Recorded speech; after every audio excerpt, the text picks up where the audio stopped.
평안히 주무셨습니까? 네.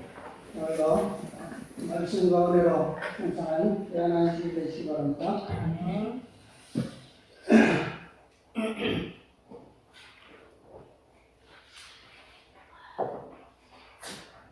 네, 오늘 함께 생각해 볼 말씀은 좁은 길을 수축하여 그할 곳이 되게 하는 특별히 하늘 성전에는 문이 몇 개가 있죠? 도성이 12문. 12문이 있죠. 두 때가 통과하게 된 12문에 대해서 구약시대의 표상적인 사업을 통해서 나타난 것을 통해서 우리가 함께 좀 살펴보고자 합니다. 자, 먼저 가역복음 기별 2권 25페이지에 있는 말씀을 소개해드리겠습니다. 제목이 현대진리인데요. 우리 백성들은 우리 신앙의 이유들과 과거의 경험들을 깨달아야 할 필요가 있다. 많은 신자들이 우리들의 과거의 경험을 송두리째 잊어버리게 하고 옛날의 이정표들을 옮겨버릴 경향이 있는 이론들을 제시하는 인간에게 과도한 신뢰심을 거침없이 나타내고 있다는 것은 매우 서글픈 일이다. 거짓 영에게 쉽사리 이끌려가는 자들은 저들이 한동안 그릇된 지도자를 따르고 있었다는 사실과 그 기간이 너무나 오래되어 저들이 믿음에서 떠난 사실을 스스로 식별하지 못하고 참된 기초 위에 믿음을 건설하고 있지 못하였다는 것을 증거하고 있다. 우리들은 모든 영혼들에게 영적 안경을 쓰고 저들의 눈에 안약을 발라 참 신앙의 참된 편말을 밝히 볼 수 있도록 권고할 필요가 있다. 그렇게 할 때에 저들은 하나님의 경고를 타면서으니 인침이 있어 일렀을 주께서 자기 백성을 아신다는 말씀의 뜻을 깨닫게 될 것이다. 우리들은 성도들에게 단번에 주신 믿음에 대한 옛 증거들을 소생시킬 필요가 있다.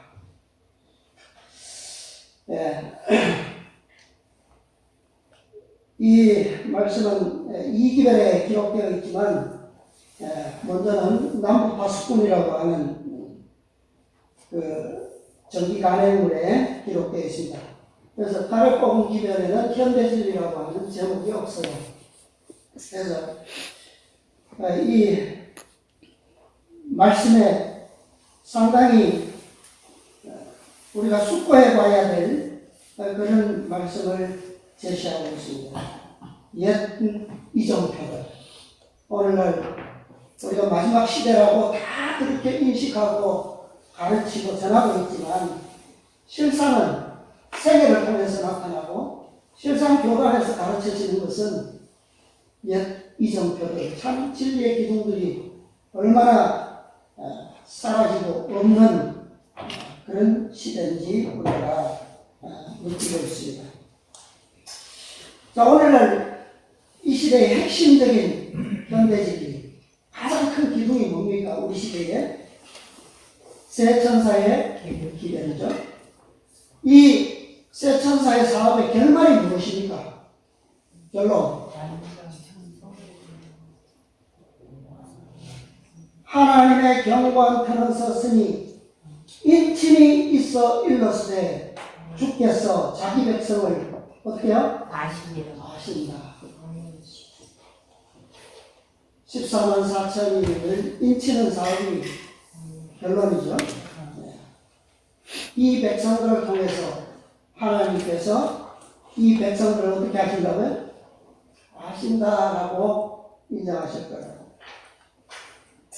하나님께서 오늘날 이 현대 진리의 완전을 우리에게 보이시고 공포하신 것은 그리스도께서 오실 때 아버지를 아는 한 백성, 아버지께서도 아시는, 그리고 우리도 그분을 아는, 그래서 아버지의 이름으로 인침받을 한 백성, 바로 14만 4천인의 품성의 완전을 이루시기 위함이죠. 자, 완전한 품성을 이루는 조건은 뭡니까? 그것은 완전한 진리 외에는 없어요. 흠과 점이 없는 진리만이 흠과 점이 없는 품성을 이루어 줄 수가 있는 것이죠. 그것이 바로 그리스도 우리의 의의 진리입니다. 그리스도 우리의 의라고 해서 단순히 우리가 익히 아는 1888년에 전해진 계시록 18장 천사의 기별에만 국한시키지 마시기 바랍니다. 그 기별은 다른 모든 문제들을 삼키는 기별이라고 그렇게 말씀하셨어요.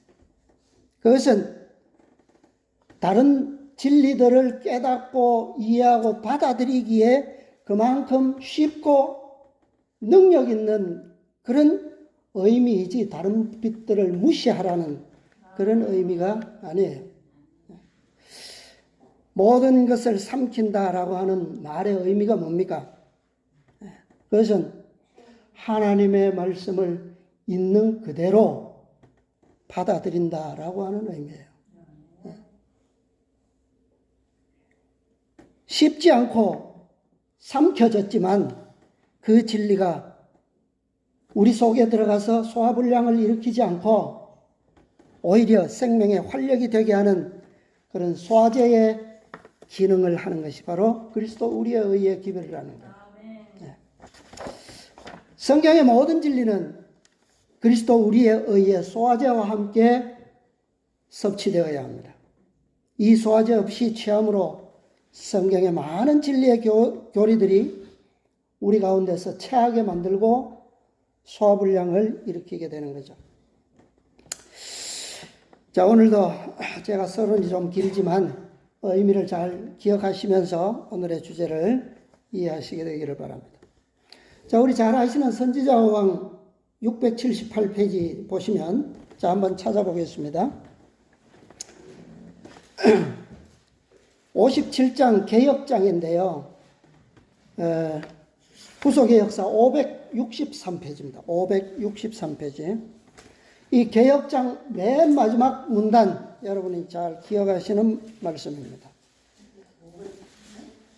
563페이지 구속개역사. 선지자왕은 678페이지입니다. 자, 맨 마지막 문단에 어떤 말씀이 있죠? 마지막 시대에 모든 거룩한 제도가 회복되어야 한다. 인간에 의하여 안식일이 변경되었을 때에 율법에 생긴 무너진 부분이 보수되어야 한다.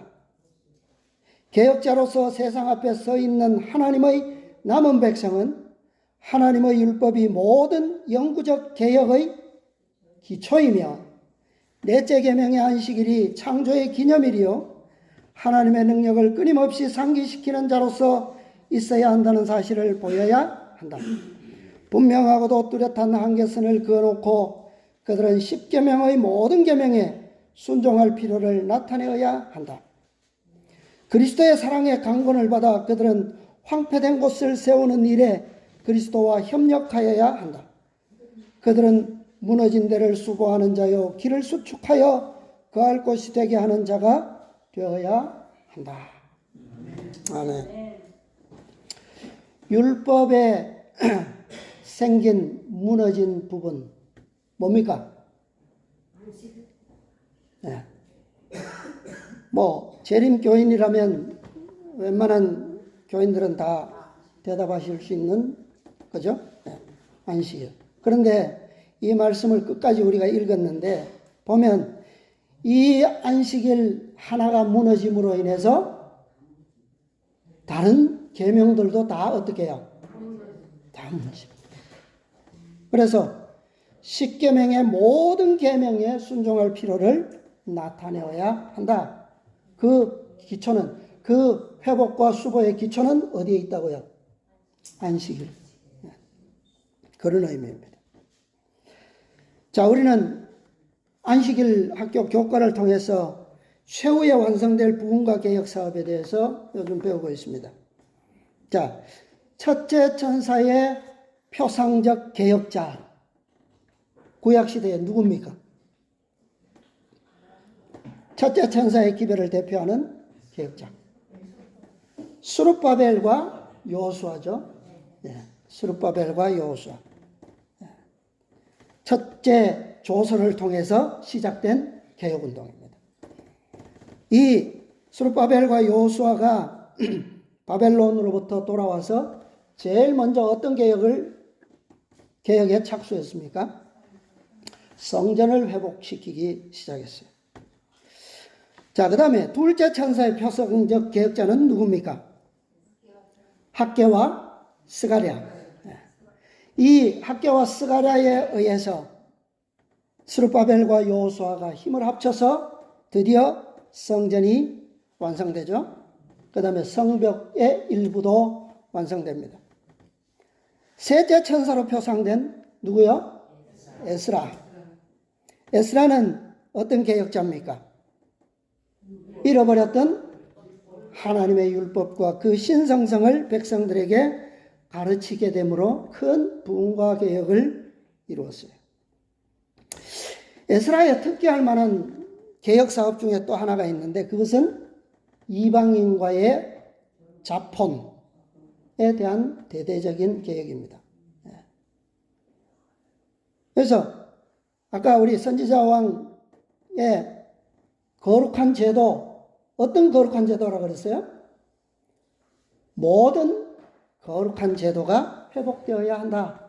이 세 천사의 기별을 통해서 그 중추적인 개혁이 어떤 부분이라고 하는 것을 여기서 잘 보여주고 있습니다. 태초에 제정된 거룩한 제도는 뚜렷하잖아요. 그죠? 근데 에스라가 그토록 율법을 가르치고 개혁자로서 수고했지만 그럼에도 불구하고 그 백성들 가운데서는 심각한 결함들이 계속 발견됩니다. 왜 그렇죠? 마지막 사업인데. 안식일에 장사꾼들이 예루살렘 거리에 다니고 또 부유한 귀족들과 방백들은 가난한 자들을 착취하고 압제하는 오늘 교과의 주제죠. 그런 일들이 이 마지막 개혁 속에서도 여전히 존재하고 있다라고 하는 거죠.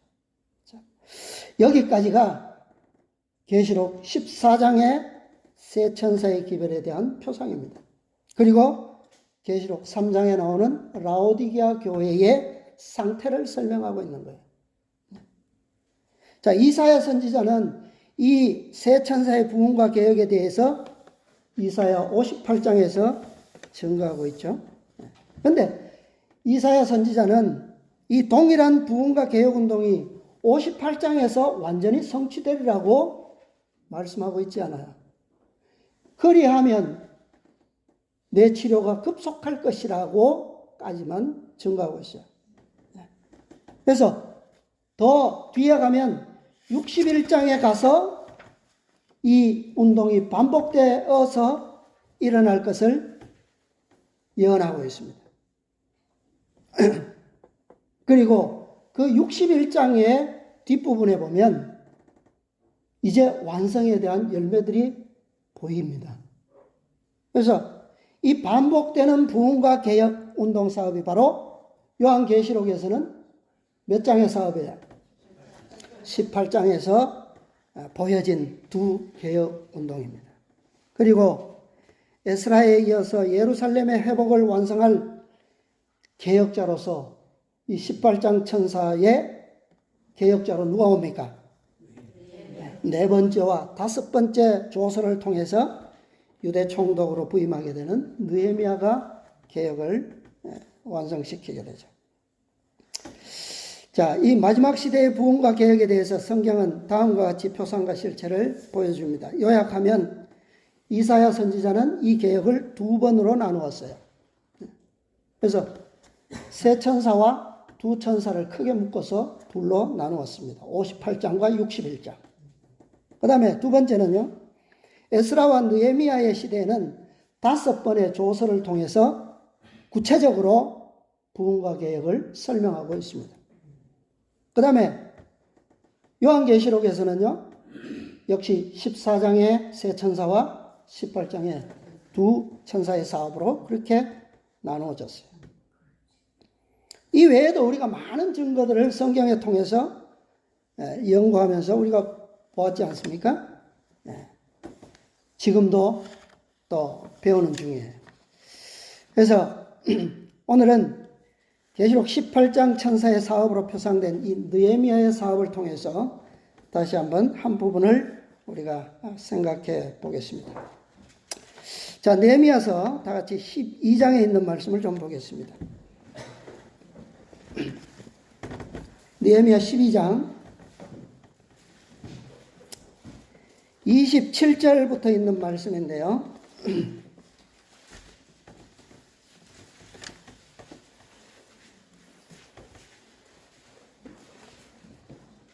보겠습니다. 예루살렘 성곽이 낙성되니 각 처에서 레위 사람들을 찾아 예루살렘으로 데려다가 감사하며 노래하며 재금치며 비파와 수금을 타며 즐거이 봉헌식을 행하려 하매. 어떤 봉헌식이죠? 성벽. 성전이 아닙니다. 성벽. 이에 28절 노래하는 자들이 예루살렘 사방들과 느도바 사람의 동네에서 모여오고 또 벳길갈가와 게바와 아스마웻 들에서 모여왔으니 이 노래하는 자들은 자기를 위하여 예루살렘 사방에 동네를 세웠습니다. 제사장들과 레위 사람들이 몸을 정결케 하고 또 백성과 성문과 성을 정결케 하니라. 이에 내가 유다 방백들로 성 위에 오르게 하고, 성벽이죠. 또 감사 찬송하는 자의 큰 무리를 두 때로 나누어 성 위로 항례를 지어가게 하는데 한때는 우편으로 분문을 향하여 가게 하니. 자, 문들을 지금 이 말씀이 좀 깁니다. 여기에 나오는 문들을 잘 체크하시기 바랍니다. 한때는 우편으로 분문을 향하게 하고, 따르는 자는 호세아와 유다 방백의 절반이요 또 아사랴와 에스라와 무슬람과 유다와 베냐민과 스마야와 예레미야며 또 제사장의 자손 몇이 나팔을 잡았으니 요나단의 아들 스마야의 손자 mat다냐의 증손 미가야의 현손 삭구르의 5대손 아삽의 6대손 스가랴와 그 형제 스마야와 아사렐과 밀랄레와 갈랄레와 길랄레와 마에와 느다렐과 유다와 하나니라. 다 하나님의 사람 다윗의 악기를 잡았고 학사 에스라가 앞서서. 자, 37절에 또 문이 나오죠. 샘문으로 말미암아 전진하여 성으로 올라가는 곳에 이르러 다윗성의 층계로 올라가서 다윗의 궁 윗길에서 동향하여 수문에 이르렀고. 여기까지가 31절에 나온 우편으로 간 한때입니다. 자, 그 다음에 38절 보면요. 감사 찬송하는 다른 때는 저희를 마주 진행하는데, 왼편으로 갔겠죠? 마주 진행하는데 내가 백성의 절반으로 더불어 그 뒤를 따라 성 위로 행하여 풀무망대 윗길로 성 넓은 곳에 이르고. 망대를 하나 지났습니다. 39절 에브라임 문 위로 말미암아 옛문과 어문과 하나넬 망대와 함메아 망대를 지나 양문에 이르러 가목문에 그치매. 또 다른 한때의 행렬이에요. 이에 감사 찬송하는 두 떼와 나와 민장의 절반은 하나님의 전에 섰고 제사장 엘리야김과 마세야와 미냐민과 미가야와 엘료에네와 스가랴와 하나냐는 다 나팔을 잡았고 또 마세야와 스마야와 엘라살과 우시와 요하난과 말기야와 엘람과 에셀이 함께 있으며 노래하는 자는 크게 찬송하였는데 그 감독은 예스라히야라. 이 날에 무리가 크게 제사를 드리고 심히 즐거워하였으니 이는 하나님이 크게 즐거워하게 하셨습니다. 부녀와 어린아이들도 즐거워하였으므로 예루살렘의 즐거워하는 소리가 멀리 들렸느니라. 아멘. 자, 이 장면이 좀 눈에 보이는 것 같습니까?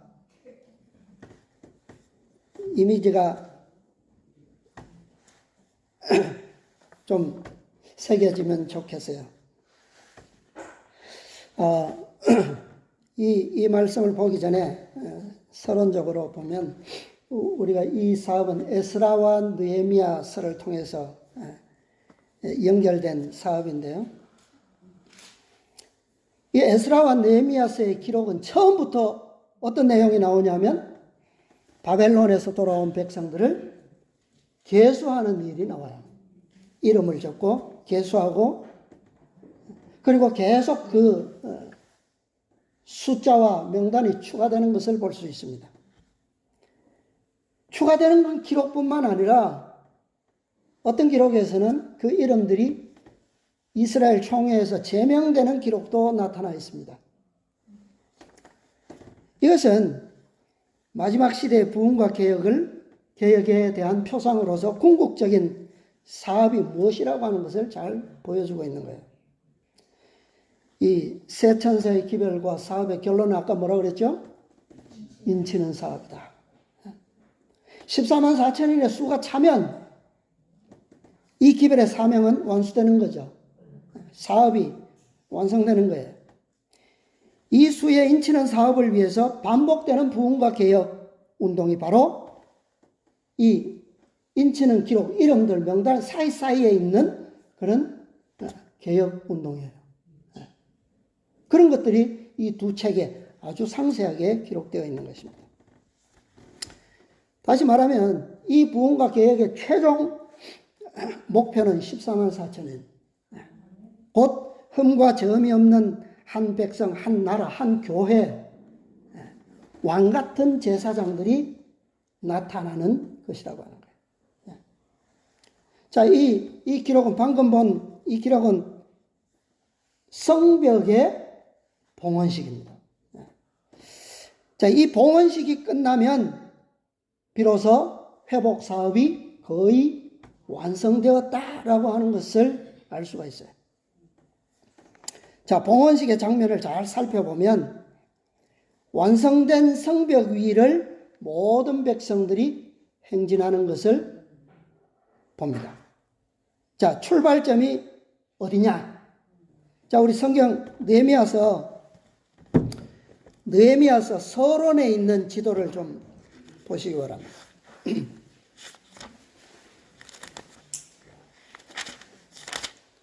복음 성경 가지신 분은 다 있어요. 느헤미야서 서론. 현재의 성벽과 비교해 본 느헤미야 당시의 예루살렘 성벽들이라고 하는 제목 지도 있죠? 이 생긴 것은 고대 지도를 이 검증을 통해서 그려진 것이지만 아주 정확하다라고는 우리가 할 수 없지만 그러나 참고는 할 수 있습니다. 자, 이 지도를 보면 출발점이 어디냐면 그 성벽 까만 선 그게 성벽이에요. 둘러싼 성벽인데 아래쪽에 보면 골짜기 물음표 있죠. 왼쪽 좁은 부분 시작되는 중간쯤에 좁은 부분 왼쪽에 골짜기 문 물음표 찾으셨어요? 예, 거기가 출발점입니다. 자, 왜 출발이 골짜기 문일까요? 자, 한때는 이 골짜기 문에서 출발해서 우편으로 어디를 향했다고요? 아까? 분문을 향해서 갔다 그랬어요. 그게 느헤미야가 돌아와서 밤에 3일 후에 밤중에 이 성벽을, 무너진 성벽을 관찰하러 나갈 때 갔던 용정길입니다. 그게 이 용정길 할 때 이 용은 그 뱀용자 그거예요. 용용자. 그래서 이 뭐 용꼬리처럼 생겼다 그래서 아마 그런 이름이 붙여졌는지 모르겠어요. 그 길로 해서 분문으로 이렇게 이어집니다. 자, 이 우편으로 간 분문을 향해 간 무리는 누가 앞장섰어요? 아까 누가 앞장섰습니까?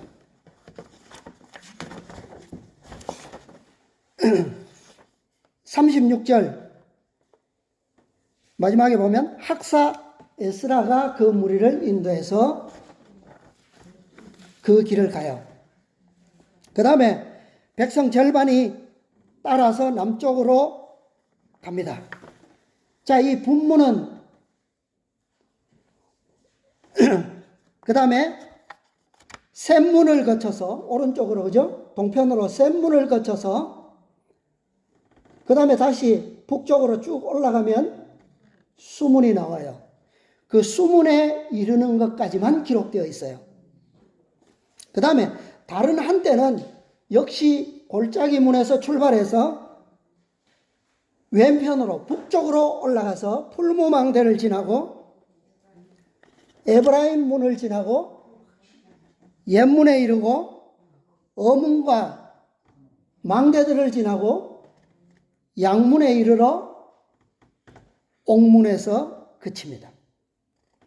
이 무리는 느헤미야가 인도하고 있어요.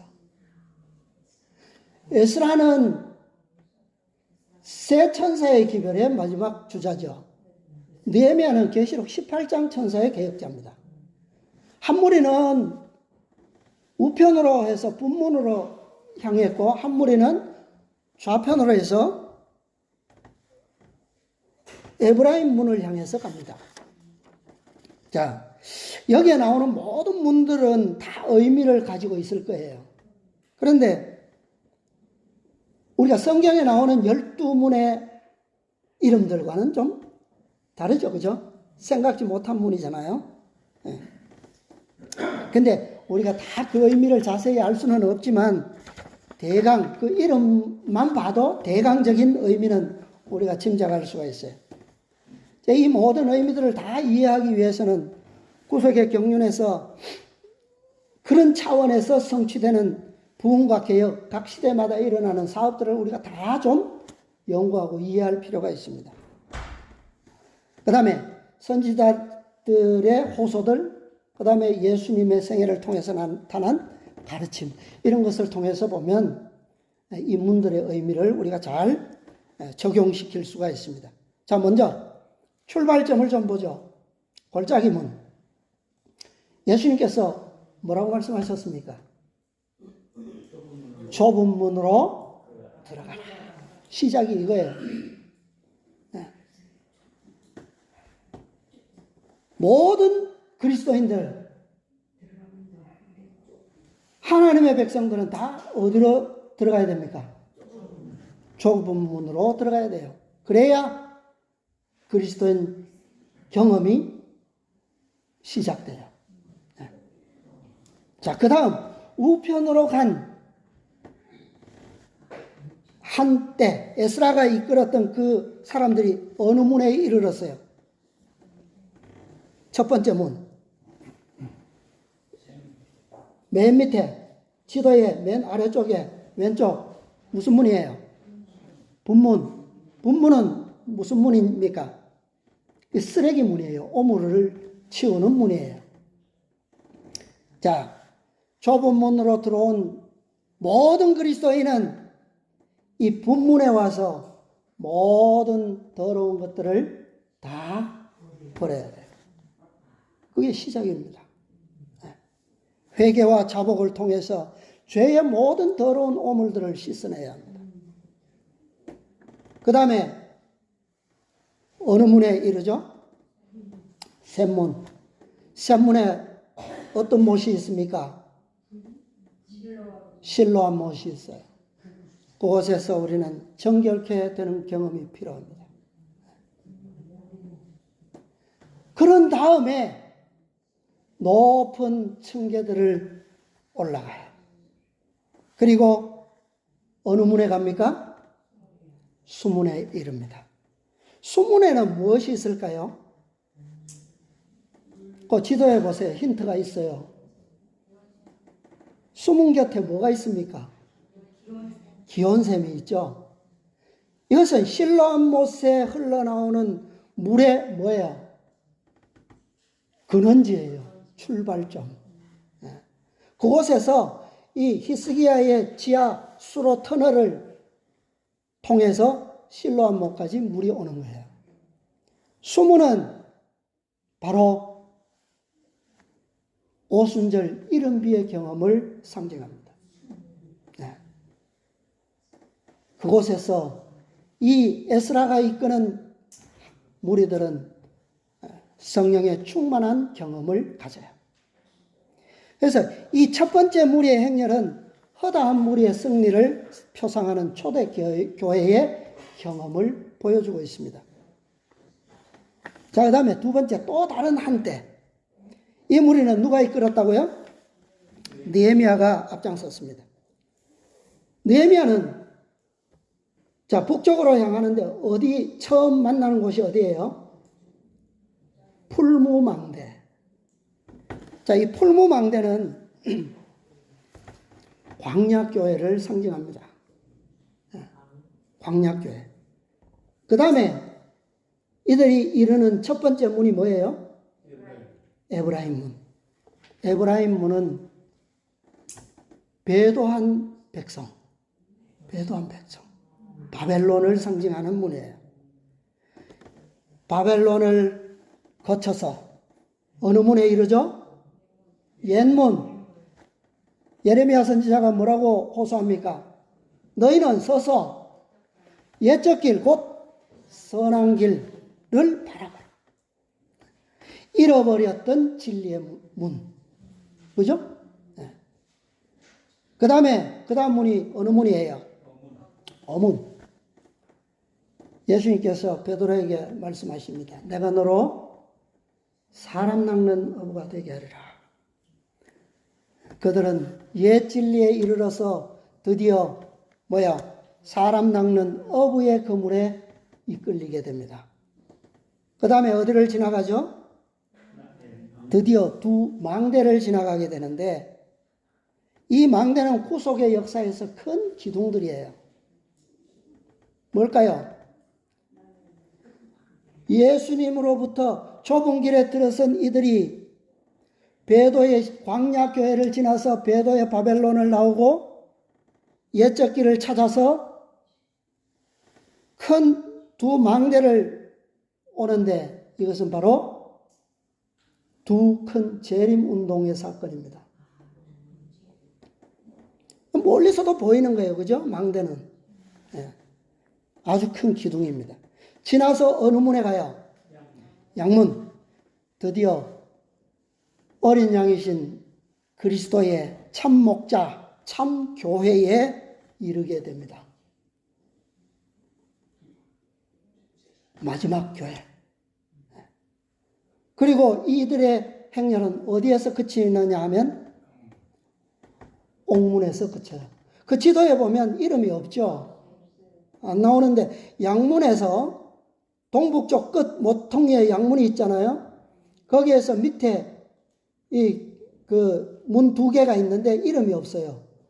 그 바로 밑에 있는 문이 옥문입니다.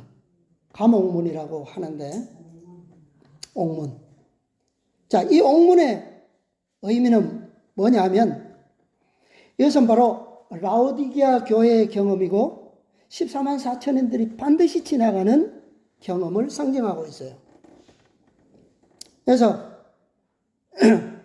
이 옥문은, 자, 참교회에 들어온 사람들은 반드시 무엇을 거쳐야 합니까? 어떤 경험을 필요해요?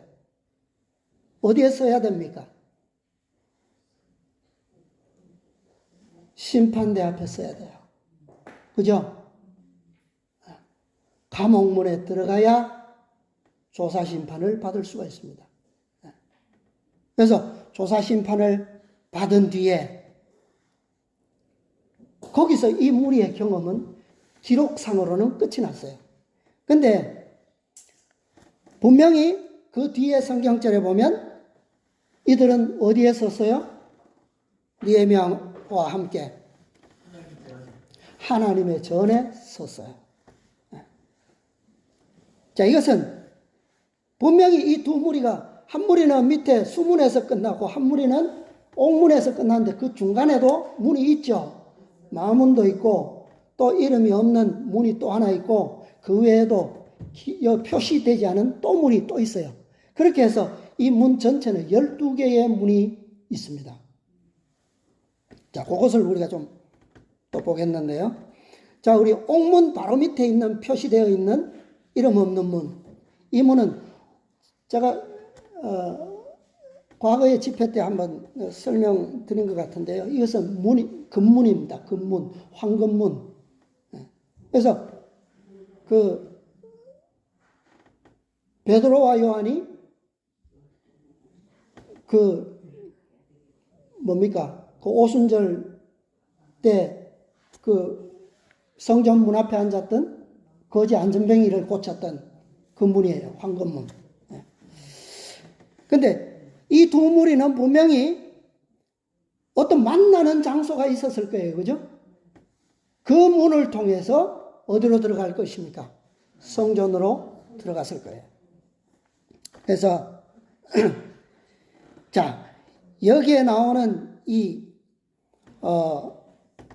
금문, 이 금문은 느헤미야서 3장에 보면 여러분들 과거에 공부하셨는데 거기에 무슨 기록이 있어요? 성벽을 건축하는 몇 개조가 나오죠? 42개조의 순서들이 거기에 쫙 기록되어 있어요. 거기에 보면 마지막 부분에 한밋갓, 이 발음이 참 어렵습니다. 한밋갓 문이에요. 이게 황금문이에요. 근데 이 한밋갓 문의 뜻이 뭐냐 하면 도수, 수효, 점호, 계수, 또 조금 다른 의미로는 명령, 또 다른 의미로는 지정한 곳, 뭐 이런 여러 가지 의미로 번역되어 있습니다. 성경에. 그런데 이 뜻을 다 합쳐버리면 명령에 의해 지정된 곳의 수효를 세다, 계수하다, 이런 말이에요. 그 문이 이 문이에요. 다시 말하면 이것은 에스겔서 9장에 나오는 예루살렘 성읍 안에서 이루어지는 인치는 사업을 표상하는 거예요. 이것은 오늘날 지성소 안에서 이루어지는 사업이라고 하는 거예요. 조사심판의 옥문 다음은 바로 인치는 문으로서 성정 이 동쪽에 있는 이 문을 의미하고 있습니다. 자, 이 단어는 이 다윗의 경험에서도 나오는데요. 다윗이 누굽니까? 그 인구조사를 시켰죠. 요압입니까? 네, 요압을 시켜서 인구조사를 시켰는데 그것은 결과가 뭐예요? 요압이 그것을 말렸는데 다윗은 급하게 명령을 내림으로 요압이 가지 않을 수가 없었어요. 보낸 다음에 다윗이 어떻게 했습니까? 후회했어요. 내가 하나님께 범죄했다는 것을 깨닫고, 근데 하나님께로부터 그것이 큰 악이라고 하는 그런 기별이 오기 전에 이미 그는 그것을 깨달았고 뉘우쳤어요. 그럼에도 불구하고 그 악에 대해서, 범죄에 대해서 무엇은 피할 수 없었습니까? 형벌은 피할 수가 없었어요. 왜 그렇습니까? 이 형벌을 통해서 엄청난 많은 사람이 죽었잖아요. 그 왜 그럴까요? 이것은 아직은 하나님의 백성을 계수할 때가 아니더라고요. 그러니까 구속의 경륜의 표상적인 진리를 흐릴 수 있기 때문에 하나님께서는 아마 이 벌을 허락하신 것이 아닌가 저는 그렇게 생각이 됩니다.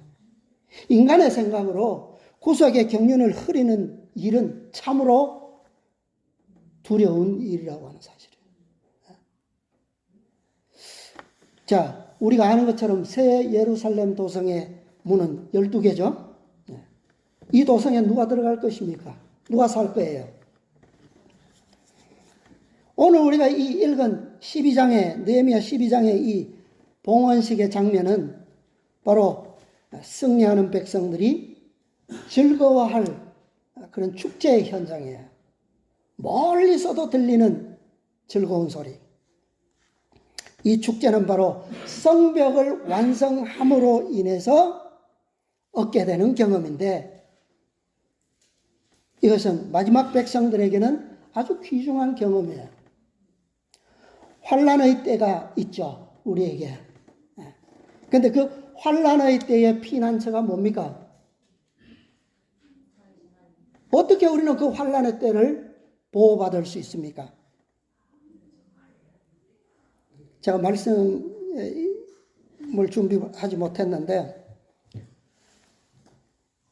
그때 환난의 때를 지나도록 하기 위해서, 안전하게 하기 위해서 뭐가 내린다고 그랬어요?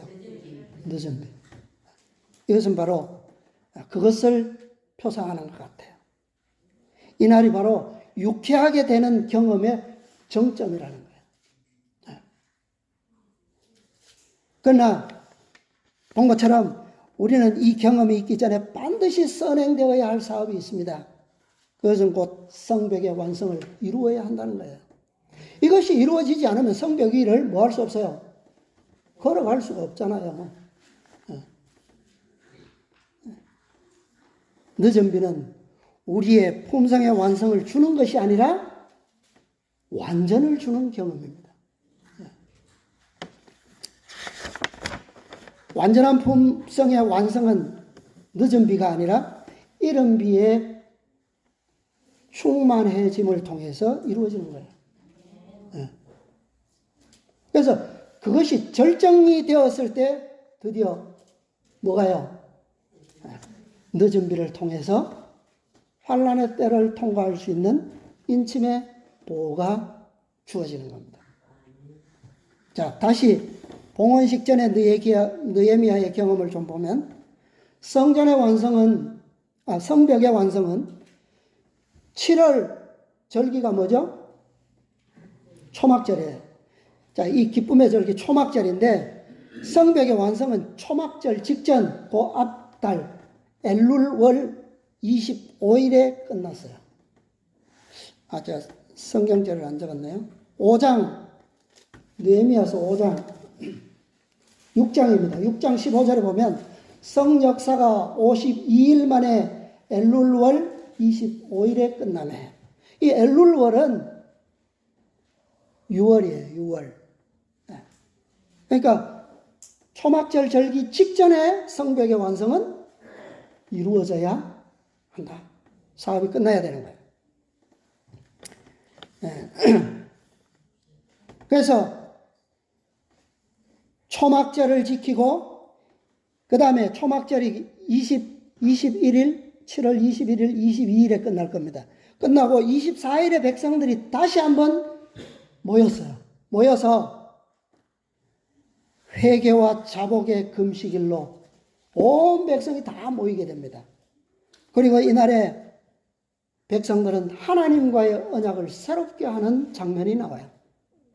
그 다음에 그 언약들을 상세하게 기록하고 그 언약한 기록서에 백성들의 이름, 대표자들, 방백들과 제사장들의 이름을 기록하고 거기에 인을 쳐요. 그 다음에 이루어지는 것이 오늘 보는 성벽 봉헌식입니다. 그러니까 이 일은 과정의 완성이 이루어졌을 때 이 즐거움의 봉헌식은 이루어질 수 있다는 거예요. 우리의 품성이 이렇게 완성되면 에스겔서 9장에 나오는 그 사업에 표상된 경험이 나오는 거예요. 전 교인적 차원에서 회개와 자복이 일어나게 될 것입니다. 그것은 예루살렘 성읍 중에 순행하여 그 가운데서 행하는 모든 가증한 일로 인하여 탄식하며 우는 내 개인의 죄뿐만 아니라 이 성읍 안에서, 교회 안에서 이루어지는 모든 가증한 일로 인해서 울며 탄식하는 그런 자들에게 주어지는 경험입니다. 그들의 이름이 느헤미야서 10장에 기록되어 인쳐졌습니다. 그 다음에 12장에서 마침내 늦은 비로소 성전 봉헌식을 경험하게 되는 거죠. 이 경험이야말로 참으로 유쾌하게 되는 경험이 아니겠습니까? 네. 자, 느헤미야서의 기록에는 다 기록되지 않았지만 분명히 이 예루살렘 성문은 12개의 문으로 되어 있어요.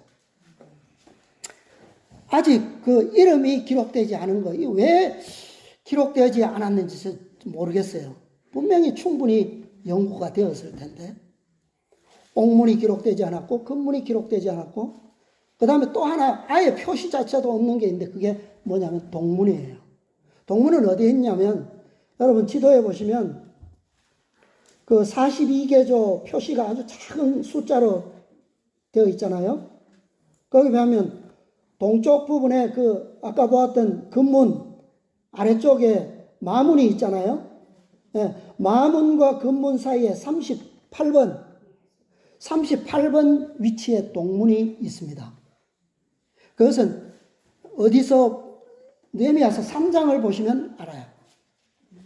그렇게 해서 문은 전부 12개의 문이에요. 새 예루살렘 성은 각 사방, 각 방향마다 3개씩 되어 있지만 꼭 그런 것은 아니지만 이 지도가 뭐 완전한 것은 아니잖아요. 그죠? 그러나 12개라고 하는 사실은 틀림이 없어요. 그러니까 근데 이 기록되지 않은 문들의 경험, 이것은 우리가 지금 경험하는 중에 있고 앞으로 성취하게 될 문들이기 때문에 그런 것 같아요. 금문에서 만나서 성전에 들어갔을 것이고, 그 다음에 느헤미야 13장에 가면 아직도 남아있는 개혁이 있어요. 그죠? 거기서 최후의 개혁이 완성되는데, 거기서 바로 성전에 침입한 이방인 도비아를 퇴출시키는, 추방시키는 일이 나오고, 그 다음에 레위인들을, 도망갔던 레위인들을 다시 불러 모아서 직분들을 새롭게 해주고, 그 다음에 안식일을 최종적으로 개혁해서 이 사업이 마쳐지는 그런 기록이 있어요. 이 사업이 완전히 마쳐지면 또 하나의 문이 열리게 될 것입니다. 그 문이 여기에 표시되지 않은 동문이에요. 동문은 뭘까요? 예수님께서 오시는 문이에요. 동쪽에 오르는 문. 이 일이 이제 짧은 시간 안에 우리에게 이 숙제가 남아 있습니다. 이 부흥과 계획이 완성되면 여기에 기록되지 않은 동문은 머지않은 때에 우리에게 활짝 열리게 될 것입니다. 영광스러운 빛 가운데서. 제가 오늘 이 연관 말씀에 대한 주석이 전혀 없어서 인용해 드릴 말씀은 없습니다. 근데 18장 천사의 기별을 통해서 우리에게 어떤 경험이 반드시 선행되어야 한다는 것은 이 대략적인 것을 통해서도 좀 이해할 수 있는 것 같아요. 얼마나 에스라와 느헤미야의 개혁 사업이 얼마나 큰 역경 가운데서 성취되었다라고 하는 것을 우리가 알고 있잖아요. 지금 배우고 있지 않습니까? 그러나 그들은 결코 흔들리지 아니하는 어떤 원수들의 기만과 속임 가운데서도 그들은 한순간도 흔들리지 아니하는 불굴의 믿음을 보여줬어요. 그 결과로 이 사업은 완성된 겁니다. 우리 모두 남아있는 이 거룩한 사업에 대해서 더 깊이 연구하시고 우리에게 영광스러운 그 경험을 위해서 우리가 인내하고 승리하는 그런 모두가 되시기를 바라면서 마지막 한 말씀만 소개해 드리겠습니다. 교회정원 5권 135페이지입니다. 극기와 십자가는 우리의 몫이다. 우리는 그것을 받아들일 것인가? 우리들 중 아무도 마지막 큰 시련들이 우리에게 엄습할 때 필요하기 때문에 순간적으로 자아희생적 애국의 정신이 개발될 것이라고 기대해서는 안 된다. 정말로 그렇게 기대하지 말 것이다. 늦은 비를 통해서 모든 부족한 것이 채워질 것이라고 기대하지 말라는 거예요. 언제 채우라고요? 언제 완성되어야 한다고요? 지금. 이 정신은 우리의 매일의 경험에 혼합되어 교훈과 모본을 통하여 우리 자녀들의 정신과 마음 속에 주입되어야 한다. 아멘. 우리 모두 큰 승리의 아침이 올 때까지 인내하시고 그 길을 통해서 그리스도의 충만한 은혜 가운데서 승리하시게 되기를 바라면서 말씀을 마치겠습니다.